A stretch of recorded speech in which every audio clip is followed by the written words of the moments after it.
All right, let's get started.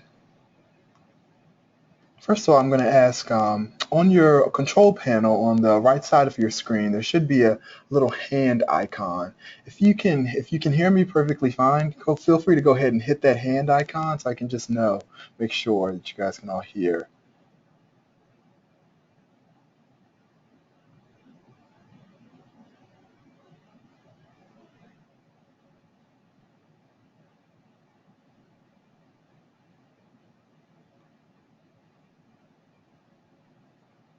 All right.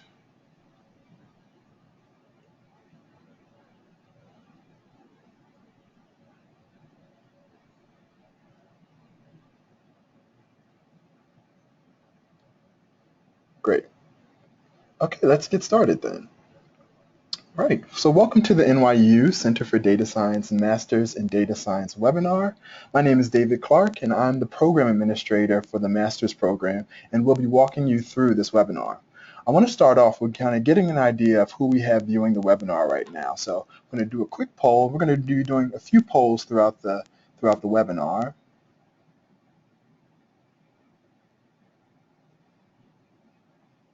First poll, I want to get an idea of what you guys are currently doing right now. So you can go ahead and click on the icons for what you're doing. I'll give you a few seconds to fill that out. All right, give you another 20 seconds or so. Looks like we got about 89% of people have participated. So I'm going to go ahead and close the poll. I see it's still coming in. All right. Wow, so it looks like about 61% of you are right now working a full-time job. So that's really interesting. And we definitely have some options for people working full-time. And also we're going to do another poll just to kind of get an idea of when you're planning on applying.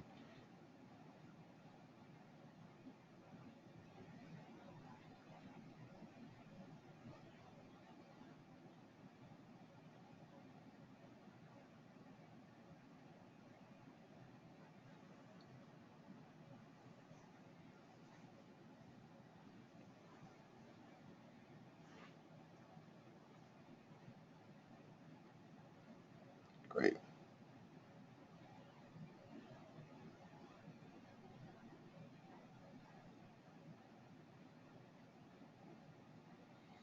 Great, so it looks like about 76% of you are planning to apply for this coming term. So we're going to go through all kind of application questions you might have, give you some tips, all of that. So if you're ready.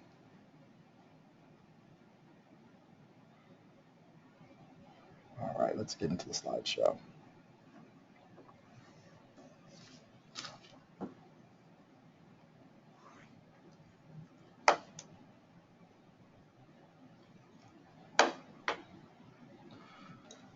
So first of all, here's the agenda for today. I'm going to go through a few items. First of all, we're going to start with discussing the data science community and initiatives at NYU. Next, I'll discuss the curriculum for the master's program. After that, I'll talk about how we help with recruiting and career development. And then for those who are currently working on applications, which it looks like a lot of you are, I'll go through some of the application FAQs. And lastly, I'm going to go over some of the questions you've submitted when you RSVP'd. And then I will open up the question module at the end for you to ask questions live. So right now, you should have a chat module open. And so I'm not going to be looking at questions through there. But feel free, if you are having any technical difficulties or anything like that, you can send those through. But then at the end of the presentation, I am going to open up the questions module so you can type in your questions. I'm leaving it to the end just in case I cover some of the questions you might have now, so you don't have to waste any time typing those out, and we can get to all the ones I might not have covered. So data science at NYU. A few years ago, NYU made the choice to start a university-wide data science initiative. The ultimate goal was to establish the world's leading data science training and research facility. The initiative is interdisciplinary and cross-school, bringing together faculty from many different NYU units, and this is how the NYU Center for Data Science was formed. So CDS brings together computer scientists, domain scientists with all complex data science problems to capitalize on their common interests, develop and apply computational methods to solve real problems, and build shared resources that can benefit research groups at NYU and worldwide, and consequently help advance the data science-driven scientific discovery. So the question you might ask is, why all the effort for this data science thing? Well, the rationale is that data science will actually revolutionize most research areas, and NYU as a research university really wants to be at the forefront of this kind of data science move. So we have a great starting position. Data science was formed out of Courant, which has many stellar professors. We have about 70 data science researchers on the faculty already, and a long history of interdisciplinary work throughout NYU. And the program is very interdisciplinary as well, and we'll hear about that when I talk about the curriculum. So these are just a snapshot of some of our faculty, and they're really one of the most important elements of the program. Having faculty that are actually a part of the data science community is really one of our standout features. Firstly, our faculty have very diverse backgrounds. Some sub-areas include computer science, visualization, machine learning, data management, physical, life, and social sciences. And at CDS, we have 3 full data science professors, 9 associated professors, and 60 plus affiliated professors, and a few adjunct professors as well. A lot of our professors also work in industry, which really is something that is important for data science, as most of the work you do in this data science program will lead you into industry. So some of our professors work with IBM. We have Jan LeCun, who's the head of the AI lab at Facebook. One of our adjunct professor works at Bloomberg, and he used to work at Yellow Pages. And Professor David Sontag, who you can see on the next slide, actually does a lot of work with Independence Blue Cross. So these are just a few of our professors, and I'll give you an idea of what's kind of going on with data science at NYU with the professors. You also asked, I saw in some of the questions you submitted on the form, that you were really interested in seeing the details of the current class. So here are just some of the details. We have about 60 students right now. As you can see, just prior to the program, it was pretty split. So a lot of people are coming from working full-time jobs. A lot of students are actually currently still working full-time jobs. Some have completed advanced degrees, and a lot of also just coming out of undergrad. So work experience is not a prerequisite for this program, but it doesn't hurt, and we also accept a bunch of students coming out of undergrad. So it really depends more so on the courses that you've taken, and I'll talk more about that later. You can see the average age, female percentage, and we have a lot of international students as well. So if you are international, you can definitely feel comfortable in that fact. And also, we have the Moore-Sloan Data Science Initiative, which is something that is really rare to many programs that you won't find. This is something that really separates us from other universities, especially maybe in the New York City area. So NYU received a grant along with Berkeley and University of Washington from the Moore and Sloan Foundations, and it's to help foster the data science environment, and it really brings a lot of the top researchers and practitioners in data science to our university. So through this grant, we've been able to build connections with schools like Berkeley and University of Washington. So that helps with fostering a lot of research. And we've brought in some of the top minds. So one of our research engineers, for example, Andreas Mueller, is the core developer for scikit-learn. And we also have a host of fellows who do really exciting things, some with machine learning and music retrieval, social media and politics, and a lot of different other areas. This Moore-Sloan initiative also brought in a lot of events. So we have weekly lunch seminars where you can hear from different faculty members about their data science related research. We have showcases. There's always something going on to kind of keep you busy, and it's always something that's kind of related to data science. So next I'm going to go into the curriculum, and I'm going to do another poll to kind of get an idea of what you guys think. What do you guys think is one of the central qualities of being a great data scientist? You can go ahead and participate in this.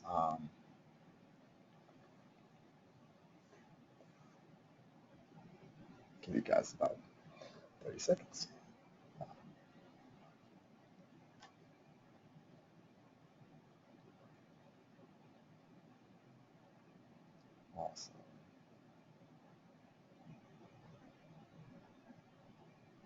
Okay, I'm going to go ahead and close the poll.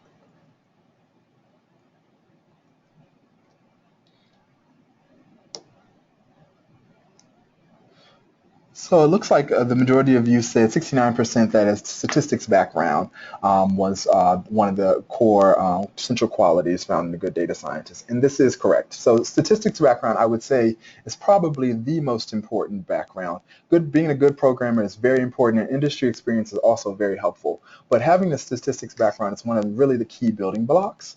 And we recognize this because it's also one of our first electives that you'll take. So here's the curriculum for the Master's in Data Science program. So as you can see, it starts off with the Intro to Data Science course, and then goes into the Stats course, and you go through Machine Learning, Big Data, Inference and Rep, and you end with a capstone course. So our program is 36 credits, and I'm sorry, let me show you. I think you're still looking at the poll. Let me pull up the curriculum screen for you. There you go. So this is our curriculum. So our curriculum is actually 36 credits in total, and that 36 credits has to be completed within 5 years. 18 of those credits are electives, and 18 are required courses. And we typically suggest that you take 3 courses per semester. Some students take more. We've had students finish, typically the program is set you up to finish in 2 years, but we've had students finish in less than 2 years, and we've had students take a little bit longer. So it really depends on your level, but after the first semester, you really kind of get an idea of what pace works best for you. We have a lot of different electives that you can choose from, which I'll talk about in the next slide. Let's go ahead.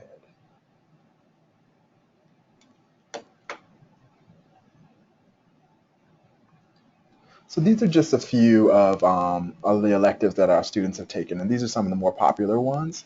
Like I said, 18 of those credits you take are elective courses, and we have over 200 pre-approved electives. And students usually take electives in the areas that they most have most interest in, and they can apply the kind of data science skills that they've gotten in their required courses to a particular industry field, such as finance or a technology field. And it really helps to show these electives, and the reason our curriculum is half electives, really is to show that data science is so interdisciplinary, and really you can see through these electives the range of different areas that data science can be applied to. And I promised I'd talk about options for working professionals, because that was a question that was really came up a lot. And I saw that a lot of you guys are actually working professionals. So one thing we do have is that all of our core classes, all the required courses, meet in the evenings at 5 p.m. or later. So that's safe for you, kind of work. You'll probably have classes 2 days a week or so. So maybe on those days you can get out of work a little bit earlier, maybe a half an hour earlier or so, and come down to campus. But we try to make sure that all of the required courses are at 5 or after 5 p.m. And you're also able to complete the program on a part-time basis. So there's no application to apply for part-time versus full-time. You can actually switch back and forth depending on what kind of visa restrictions you might have. If you're a domestic student, you won't have any issues. But you can switch back and forth. So if one semester you have more time on your hands and you want to take 3 courses, then next semester you want to slow it down and take 2 courses, you can do that. For people who are international students, it depends on your visa on what you can do. Most of the time, you do have to take 3 courses per semester if you are an international student. We also have an option to enroll as a non-degree program, and this kind of allows students to kind of get their feet wet in data science without actually having to commit to the whole master's program. So that's also an option. So the next thing is the recruiting and career development. And so I'm going to do another poll to get an idea of what you guys think is really important when it comes to getting a job.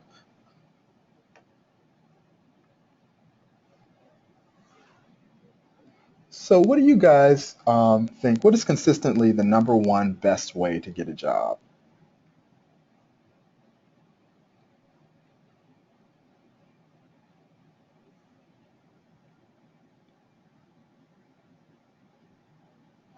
Right.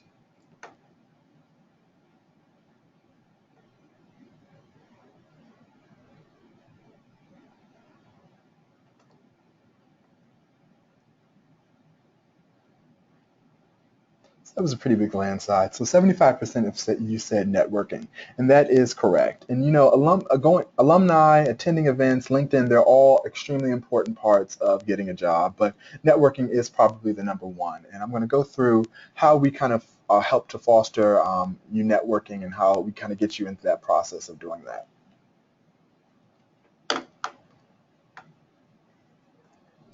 So we have an active recruiting program. So we understand that data science is a new field, and really many people aren't sure what a master's degree in data science will actually lead into.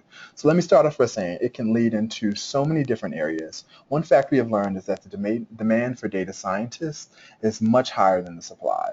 So to give students a good idea about what a job as a data scientist would actually look like, we have company information sessions where companies from among many different industries come and talk about their data science initiatives and what they are looking for in data scientists. These are great events for you to network and meet people actually working as data scientists.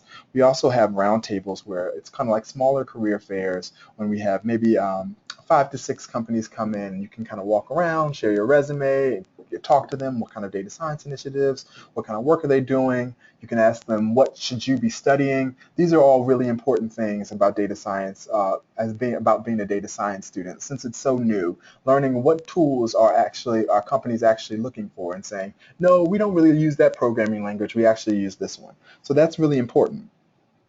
And those company information sessions, we have them weekly, and they're a great a moment for you to actually be face-to-face with the leaders of these top companies. So you can see the companies have come, Apple, JP Morgan. We have a lot of smaller companies as well. A lot of people are interested in more startups. So it definitely, we have a lot for you to attend and get into. We actually graduated our first class in May 2015, and a lot of them went to work off as data scientists for various different companies. And so they're another reference you can use for your jobs. That's another standout aspect of our program, is actually having alumni. And we also have a leadership circle, which is a student-run group that kind of creates programming around networking within the data science communities. They've planned events like where second-year students talk to first-year students about how their internship experiences were, what should they do, any tips, any kind of advice. They're also planning an alumni event that we're actually having tomorrow. So it's a great group to get involved in because they have a lot of access to a lot of their different resources, and they're really helpful to the students. In terms of career development, to really help you prepare and develop your profile from when you graduate, we have a lot of different resources. So first of all, the faculty work in a lot of different areas in data science. So they're your number one resource for really learning, getting connections to the outside data science world. They have a lot of friends who have friends who have friends, so they're great people to talk to and get to know. Also, the administrative staff can be pretty helpful with giving you advice as you're preparing to go into the work field.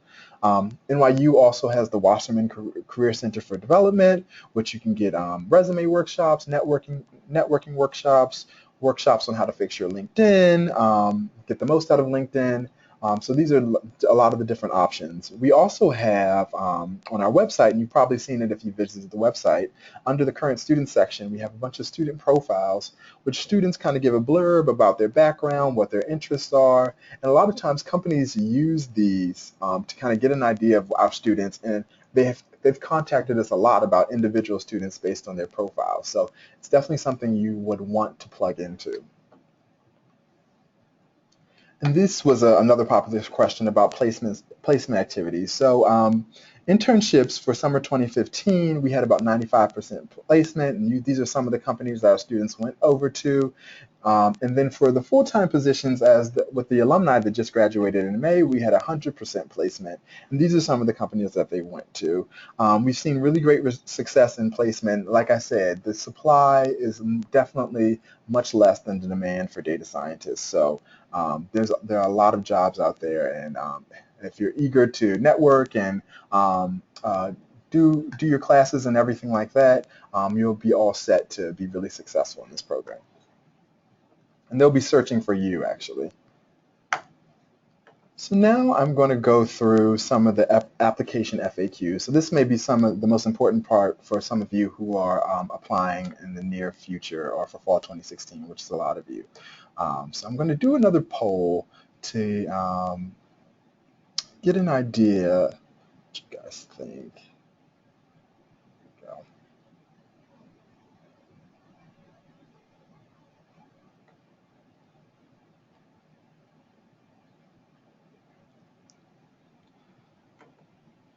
So what do you guys think is the number one mistake that a lot of applicants make?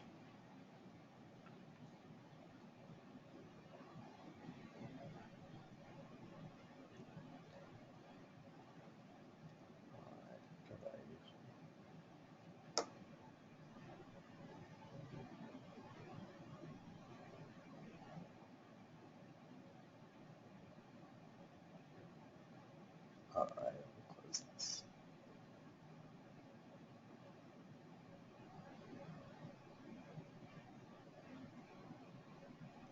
All right, so 76% of you said waiting until the last minute to start the application, and that is correct. I'm going to go through some things in a little bit, but and that kind of explain why it's important not to wait to the last minute to start your application.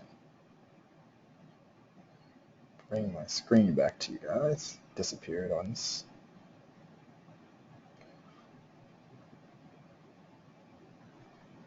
There we go.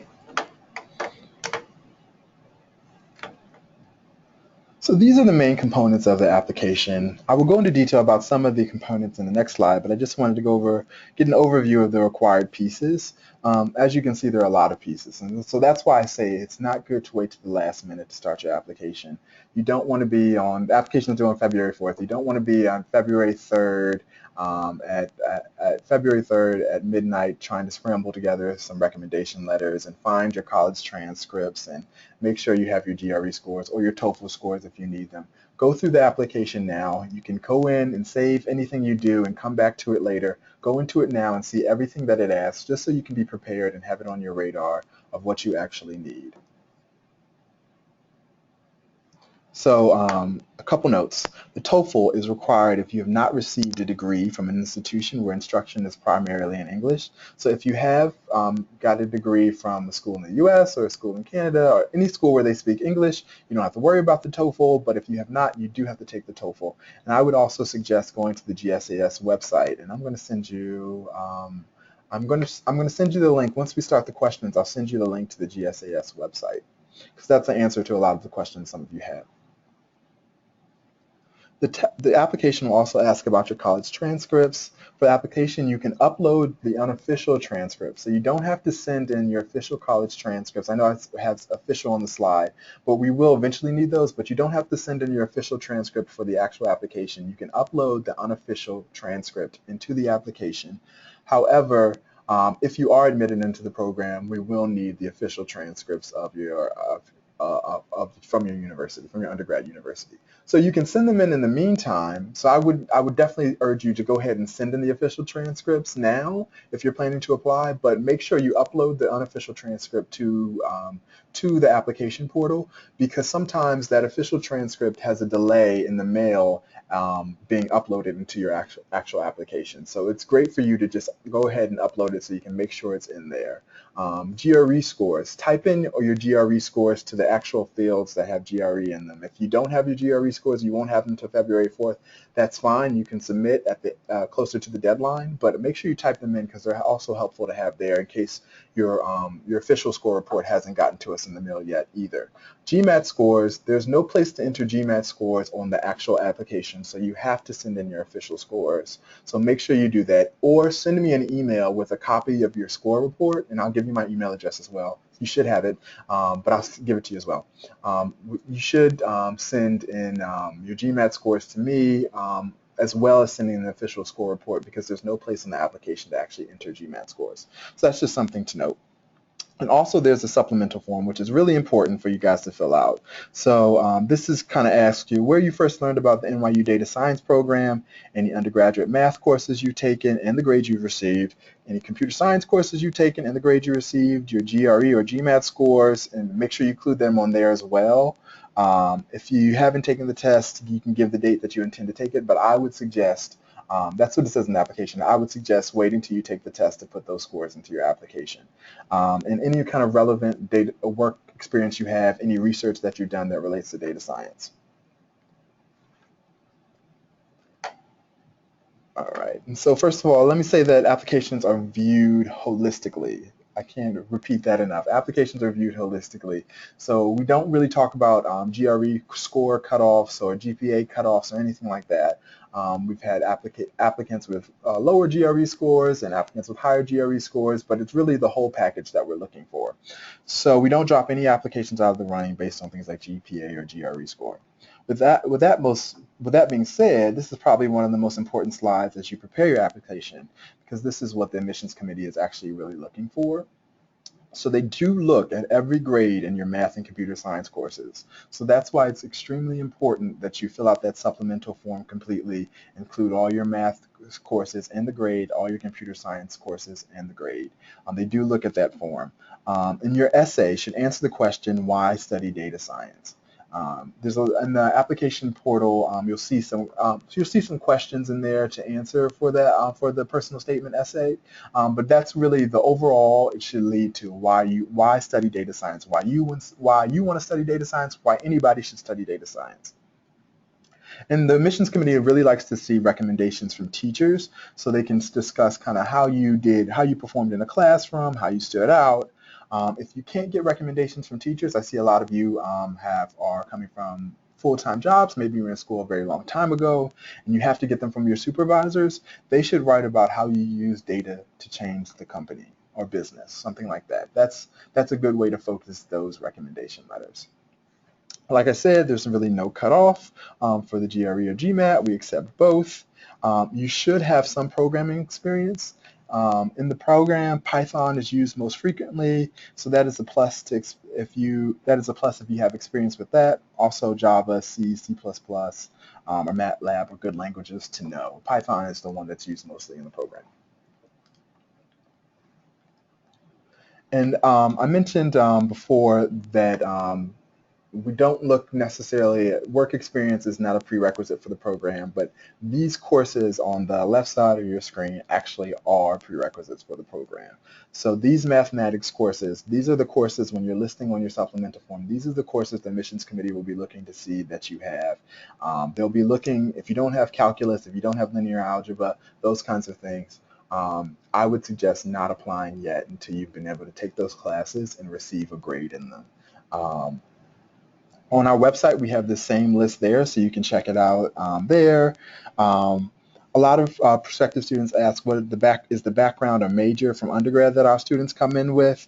They come in with very diverse backgrounds. We were doing some work with alumni yesterday, and we saw some people had international relations backgrounds, economics, math, statistics, computer science, engineering, physics. But the background is less important as making sure that you actually have taken these prerequisite courses. So that's what's really important. I can't stress that enough. If you haven't taken one, the committee suggests taking them at an accredited university. You could also take it online at some place like EDX or Coursera, as long as you can get some kind of certificate or grade showing that you completed the course successfully, that you did well in it. On the right hand of your screen, and also include that on your supplemental form that you took it at Coursera or something like that, and include those score reports or certificates in your application as well. And it's no problem with giving more detail than necessary. Everything is helpful. And on the right side of your screen, you see some bonus courses. I will say we get a lot of applications, so in order to help you stand out a little bit, it doesn't hurt to have some of these courses. They're not necessary, they're not required, but those are definitely a bonus to have, and the admissions committee will definitely give you an extra gold star if they see that on your application. And so maybe I lied before. This may actually be the most important slide. So the deadline. So the applications are open right now. They close February 4th, 2016. I believe on February 4th, they'll close around like 5 p.m. that day. And you should receive a yes or no response by beginning of March. And if you don't receive anything in the March, that means you're probably on the wait list. And wait list notifications are usually made around in April. And around in April for waitlists. And the semester starts September 6th, 2016, just so a heads up if you are admitted. So now I'm going to move into the question and answer portion. So what I'm going to do right now is open up the questions module for you guys. And you should see it pop up in your control panel.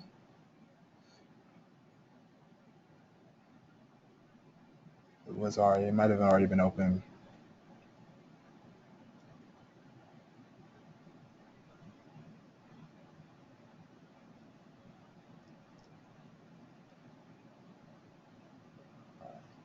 See, it might have already been open actually for some of you guys.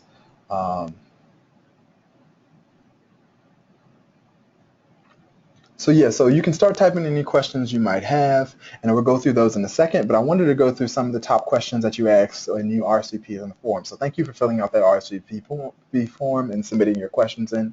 They're really helpful in kind of forming this presentation. You asked about online courses. We do not offer any required courses online. There are some electives that you can take online. However, but this is an on-campus program, so you wouldn't be able to complete the whole program from a distance, unfortunately. Not yet. We'll say that.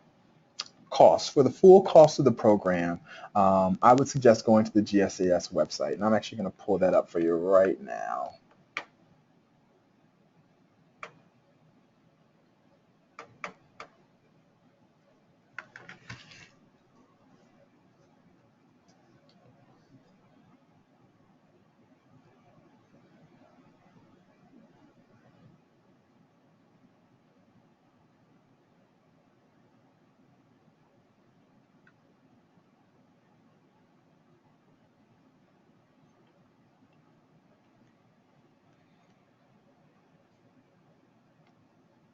So this is the GSAS website, and so as you can see, the website, this is the link right here to the website, gsas.nyu.edu. And there, if you click on admissions, it has a ton of good information for you to check out. On this page, you'll talk about tuition costs, any FAQs about TOEFL, GRE scores, transcripts, anything like that they'll talk about on this page. So I definitely go check that out. For more general information about NYU housing and things like that, go check on gsas.nyu.edu. They have a lot of good information. All right, go back to the slideshow.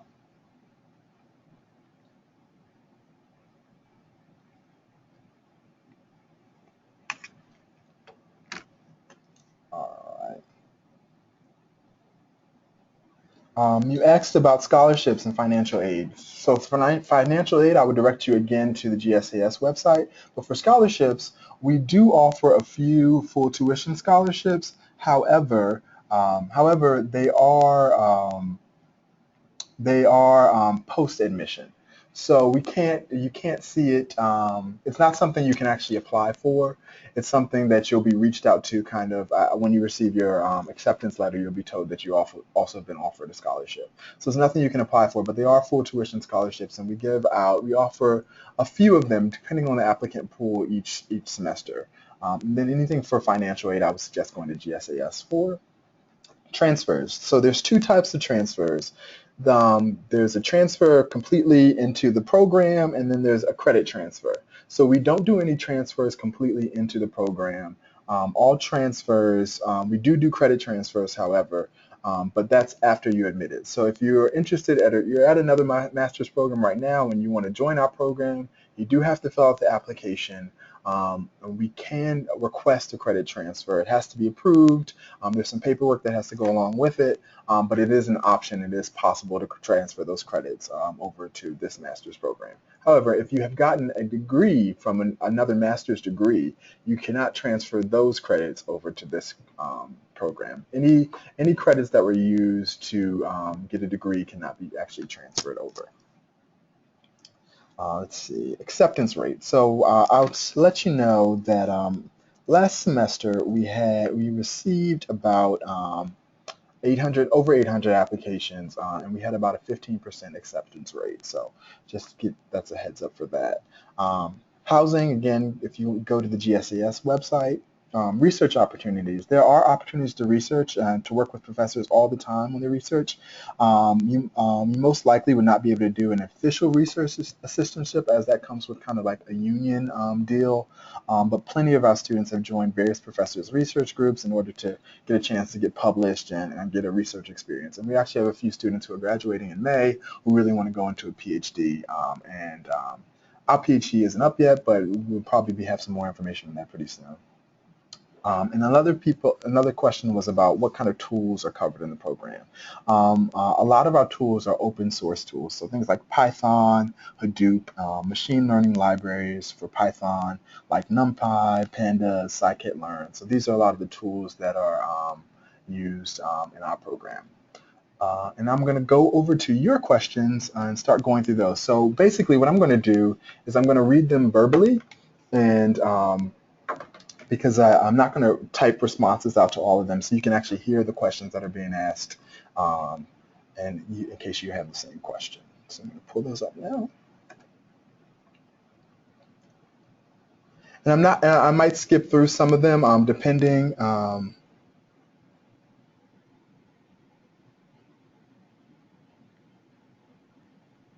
So somebody had a question about the non-degree. Can you tell me more about the non-degree student option? So the non-degree program also has an application that's open right now, and it's basically the exact same application as the master's application. It asks for the GRE, or GMAT, or anything. All those kinds of things that we listed are the same things that are necessary. The application date is just later. So if you're interested in applying for the fall 2016 non-degree program, the application doesn't even close until August. The application for this spring non-degree program actually just closed. That's another difference between the non-degree and the master's. Master's only accepts new applications in the fall, but the non-degree accepts in the fall and the spring. So for international students, about the IELTS, NYU does not accept the IELTS, only the TOEFL. Unfortunately, we're subject to the GSAS rules about that.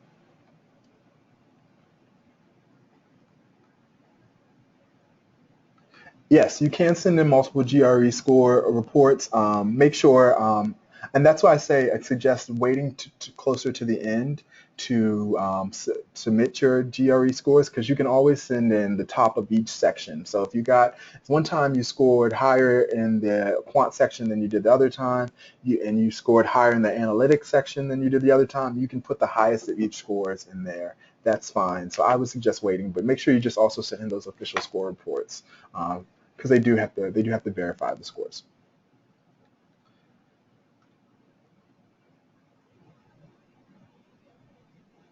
So a question was about being from a school now outside of the U.S. whose courses, for example, the prerequisite courses aren't labeled the same as our prerequisite courses like calculus or linear algebra. If you have a course, sometimes we've seen on transcripts courses like Math 1 or Math 2 or things like that. If that's how your courses are split up, you should explain on that supplemental form which each of those courses actually covers. So if Math 1 is your Calculus 1 course, you should write that on the supplemental form, just so the admissions committee is aware of how it's split up. And if they cover more than one topic, you could say Math 1 covers calculus and linear algebra, like that. So the max classroom size, number of people per class, it depends on the class. We have, like I said, we have about 60 students in the class, so typically there's at least 60 students in the required courses.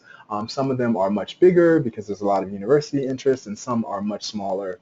Some electives are much smaller that we have, depending on how many people are interested in it. But typically, I would say I can't really give an average because it just ranges so much. So I can say for this semester, the machine learning course has will have about maybe 80 to 100 students in it, and the big data course will have about the same. The intro to data science course this semester had about 50 students in each section. Stats class always has a lot of people, so it depends on what class it is. The required classes seem to have a little bit more students, except when you get up to like inference and representation and capstone, which seems to be more of just the data science students. You can defer. You can defer for 1 year. It's just something you have to do after you accept the application. After you accept you're admitted and you accept, then you can defer. And there's a whole process for doing that.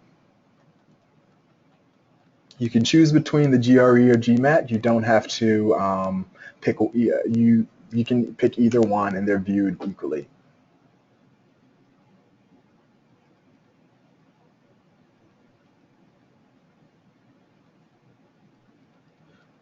So for knowing if things like your transcript or your GRE report, things like that, you can always call in to check on them. But the GSAS, I would say, again, suggest going to that GSAS site. They have a tracker there for a lot of your supporting documents. So check with them. All the documents are sent to them and then filtered into the application system. So they're kind of the resource for that. So I would definitely go through the GSAS website and for looking at that. Admissions is not rolling. All applications will be decided after February 4th.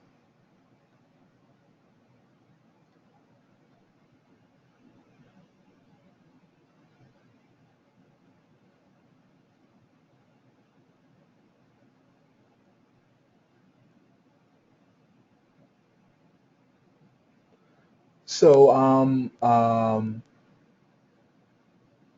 do international students have to provide proof of funding at the time of application? No, international students do not have to provide proof of funding at the time of the application. And again, I'm skipping through some of the questions. If your question isn't answered, as you can see on the slide, I would suggest so you can go ahead and send an email to datascience-group@nyu.edu. We have a question about average starting salary for the first class of grads. I don't have all that data to share, but I imagine it would range just kind of based on where people went to work. A lot of our students went to work at finance institutions, so you can imagine what that salary range is. Students went to Facebook, so that's a different range in Google. And then we had some students at startups, so it's a little bit different. But I would suggest doing some research online. There's some articles that we posted on our Facebook group about the average data science salary. And if you have any more questions about it, feel free to send an email and we can give you some more specific information about that.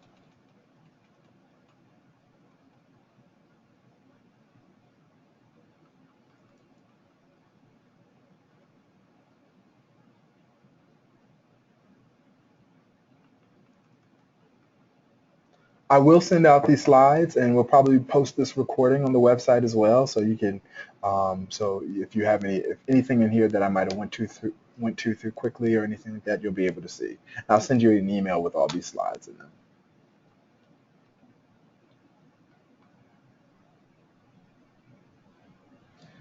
I'm currently doing research with a professor. Can I send the manuscript of the research paper as supplemental material?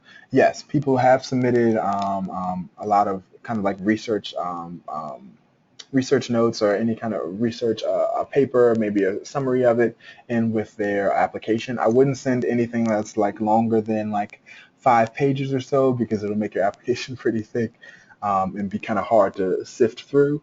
But that's definitely not a problem. People do that a lot. Am I disadvantaged for scholarships if I am an international student?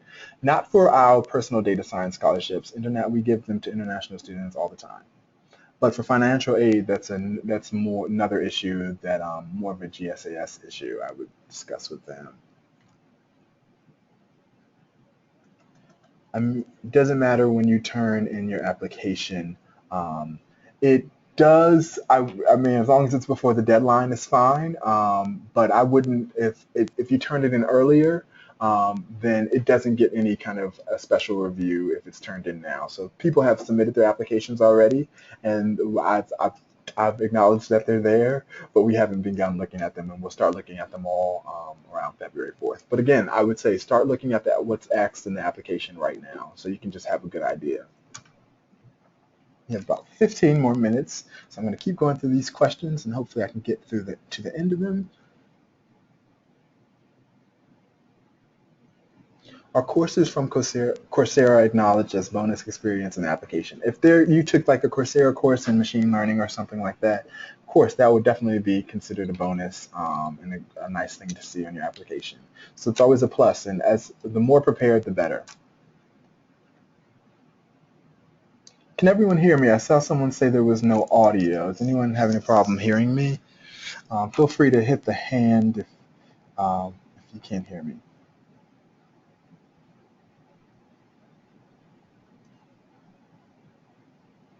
All right.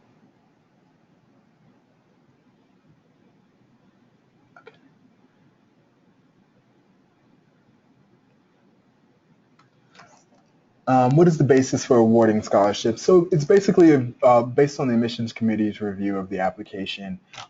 If it's really kind of the whole view of it, and so there's no real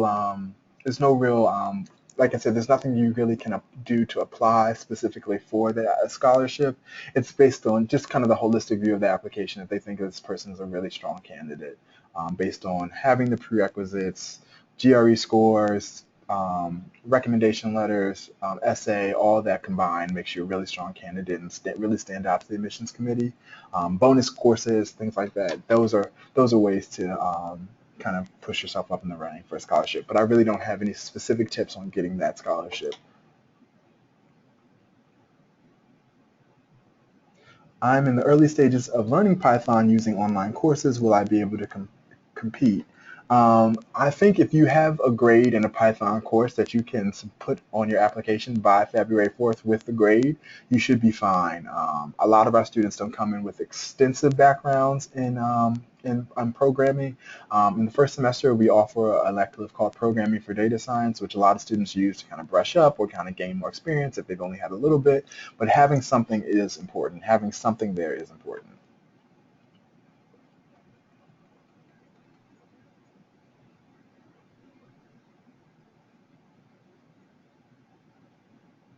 I'm currently enrolled in a course teaching Python, but the course title is Psychoinformatics. So again, if the course is under a different name than what we would recognize as being a Python or a particular math course, on the supplemental form, make sure you include what that course actually covers. And you can actually, if you feel like really concerned about it, you can include the syllabus for that course as well. That doesn't hurt either.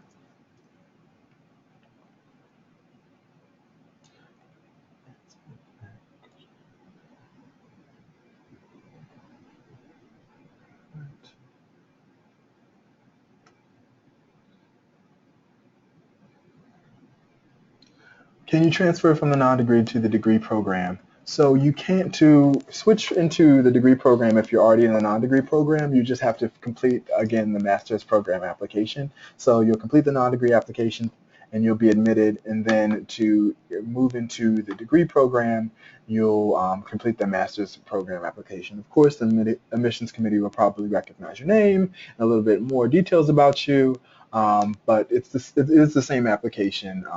It helps if in the non-degree program that you've taken our data science courses. Some students take like electives when they're in the non-degree program, and then they apply to the master's program, and we can't really see how they performed in actual data science courses. So it helps if you've taken a data science course in the non-degree program if you're interested in applying for the master's program. And if you join the non-degree program in the fall, you can't join the master's program until the following fall. You can only enter the master's program in the fall, even if you're switching from the non-degree.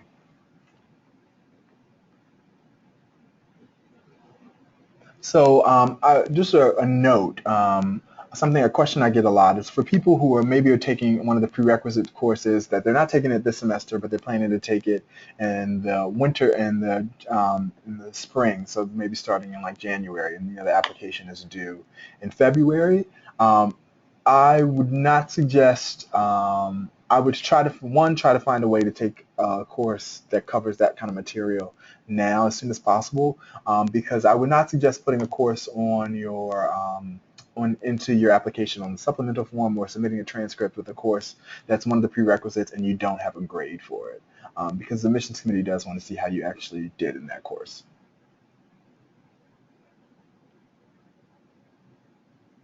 So I would recommend that you wait to apply if you won't have the course grade by February 4th.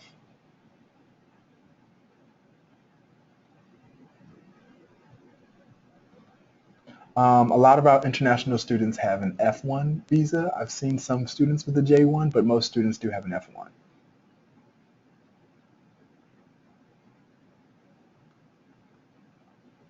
And any specific questions, I'm trying to answer more of the general questions. Any specific questions, again, I would say send them to the data science group at nyu.edu.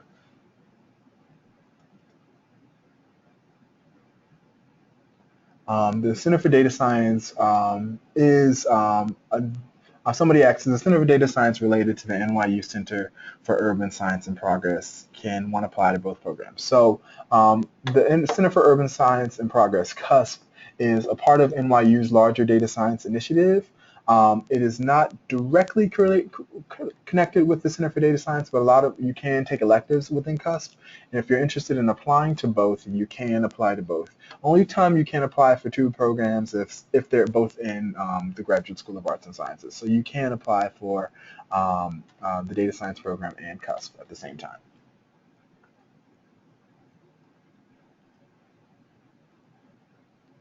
Do business calculus and business statistics meet the stated requirements?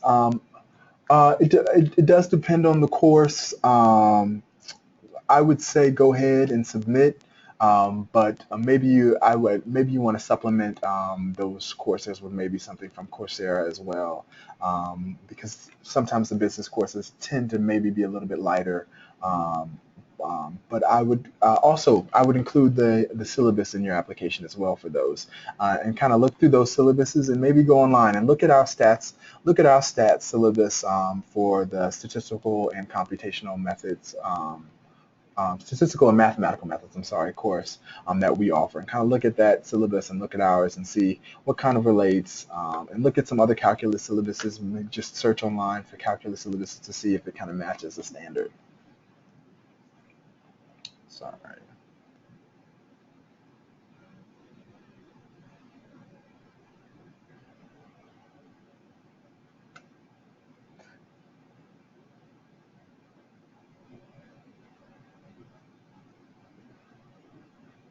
I've already applied already, and I've only mentioned Math 1 and Math 2. What can I do? Send me an email. So I'm at DJC412, and I'm going to actually send you an email.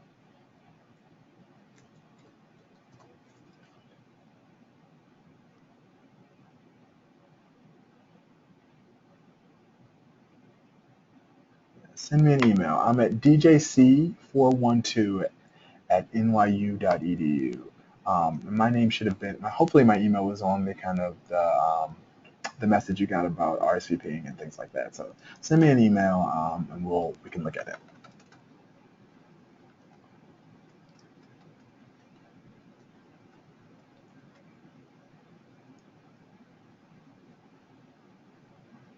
What is the difference of the CDS program comparing to Columbia's and Cornell's program? I know a little bit about Columbia and Cornell's program. What I can say is that we are on our third year, and we have graduated our first class of actual data science students. So we have a really good idea of what kind of the data science work field is looking like, and kind of a lot of experience kind of piled on. We also have this Moore-Sloan initiative that allows us to do a lot of work and has allowed us a lot of funding and doing a lot of research around data science, so we can make it a really rich experience of data science.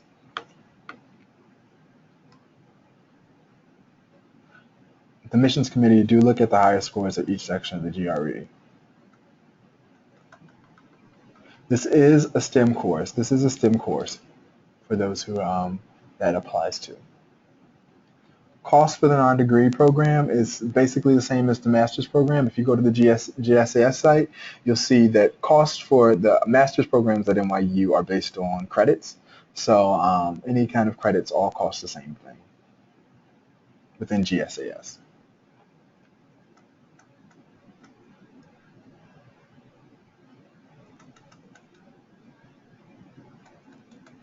We will accept official scores after February 4th, but make sure you put them on your application before February 4th. So if you mail in your GRE scores and we don't get them till like February 10th, if they're already on your application, you won't have anything to worry about.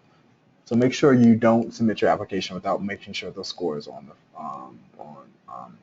on the actual application. And for the GMAT, it's a little bit tougher. Make sure you upload in your score report because that's really helpful. Or send your official scores in really ahead of time for the GMAT. Don't wait to take the GMAT if you're planning to apply for February 4th.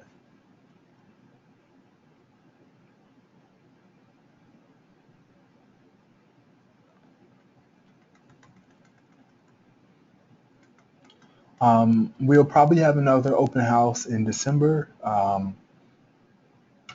We had one in October. We'll probably have another in December. Date hasn't been picked just yet. What is the general atmosphere of the program? We have about 5 minutes left. Are the students close with each other? So I'm going to try to speed through. The students are pretty close with each other since it's a small group of students. We have a space. The Center for Data Science has a space where all students can kind of come and study and work together, and it's really just data science students. So it really fosters an environment of kind of really getting to know each other.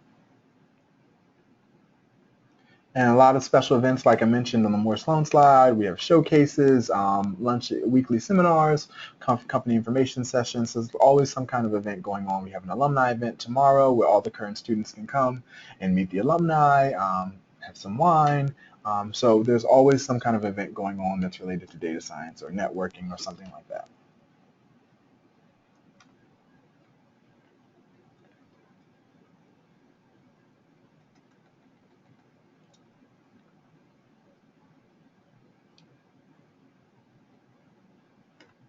The cohort is not expected to increase for 2015, fall 2016, I'm sorry. We're still planning to have a class of 60.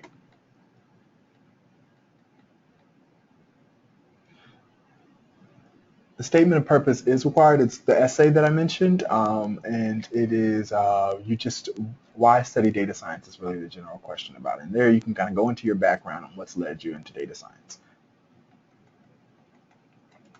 Private loans, I would check with GSAS.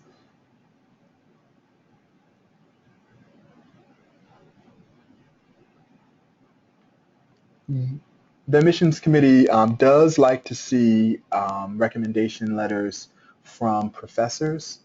However, if you can't get recommendation letters from professors, professional ones are fine. But they should answer the question, what have you done, this is your supervisor talking, what have you done to improve, to use data to try to change the company? That's the question for professional supervisors.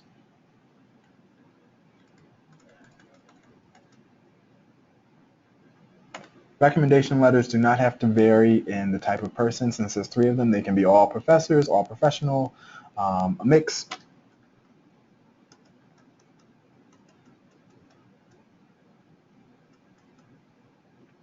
Majority of students are full-time or take classes full-time, so I would say probably about 75%. We have a smaller percentage who are working full-time. So most students are full-time students, and about 25% are part-time students.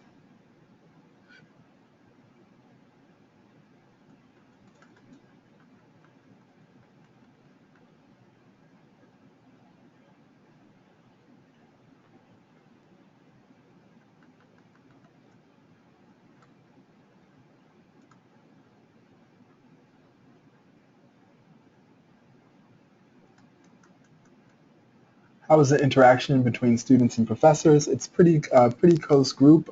They really get to know, professors are in our space a lot, so they really get to know students pretty well. But also it's important on the part of the students to kind of make sure visiting office hours, things like that, really help to build relationships with the professors. And the professors are really interested in the data science students since it's a new group of students and it's a hot field, so they're really interested in getting to know the data science students. So yeah, I would say the professors and students are pretty close. Jan LeCun does still teach at CDS. He's not teaching this semester, but he will be planning to teach again in the following semester.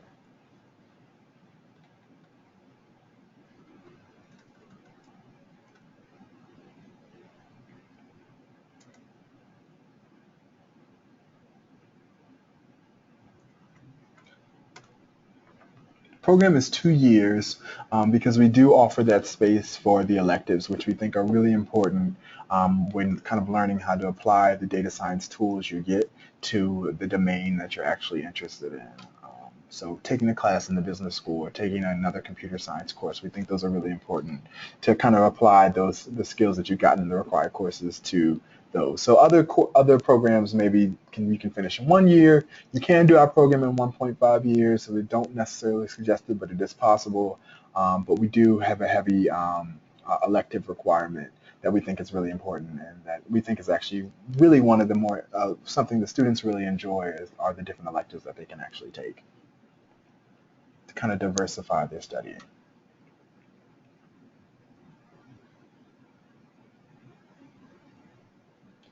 Yes, so we have are there any electronic background students in the program? Yes, we did have some students who had a background in electronics. Yeah, so the background is really diverse. A lot of different majors. Just the thing that bind them all together was the prerequisite courses that they had.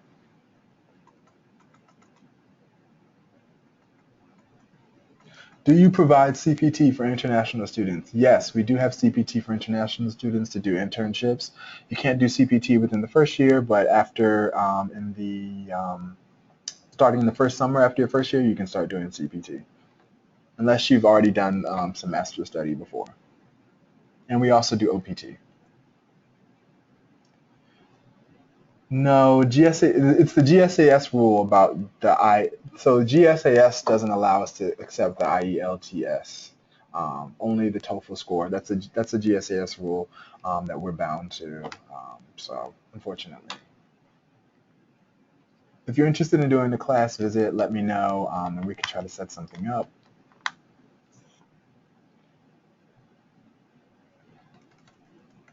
Labs and classes, they take place throughout the whole university. A lot of our classes are in Warren Weaver Hall, which is the Courant building, and they're also in some other places around the campus. But mostly everything is around the Washington Square area. So about, I would say, a 5-minute walk to class from anywhere that you are on campus.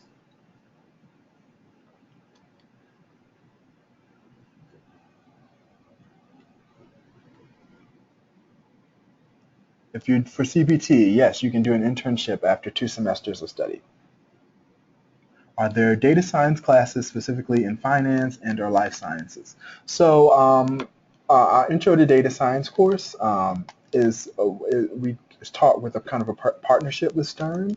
So a lot of that is a lot of the projects end up being around business and can be around business, and that's also where the electives really come in, and taking courses in finance through the electives, where you can actually apply kind of your data science methods that you've learned. Also with life sciences, bioinformatics, biology. We had a student who came in with a biology background, and she used that with a lot of her electives were in biology, and she ended up going to a company who does clinical trial data science. The degree program is very competitive. Like I said, on 15% admissions rate, and we get about over 800 applications last year, and we're expecting to get a little bit more this year. I'm actually going to stop in the next minute, answer the last couple questions.